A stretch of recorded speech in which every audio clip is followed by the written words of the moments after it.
আর কিছু চাই না, আমার এই বিচারটা চাই। আমার ছেলে নির্দোষ, আমার ছেলের কোনো দোষ নাই। আমার ছেলে ছাত্র আন্দোলনে সবাই গেছে দেখে আমার ছেলেও গেছে, সবার সাথে যায়। আমার ছেলে শহীদ হয়েছে আজকে দেশের জন্য, দেশের লেগে শহীদ হয়েছে আমার ছেলে। আমার ছেলের সবাই আপনারা দোয়া করেন।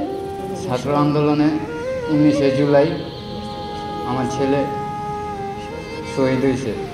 আমি সরকারের কাছে বিচার চাই, আমি বাংলাদেশ সরকারের কাছে বিচার চাই, আমি বাংলাদেশ সরকারের কাছে সহযোগিতা চাই।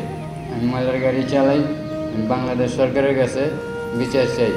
তারেক রহমানের কাছে বিচার চাই। আমি জামাত ইসলাম ভাইয়ের কাছে বিচার চাই। আমার ছেলেদের গুলি করে হত্যা করেছে। ডাক্তার ইউনূসের কাছে আমি বিচার চাই।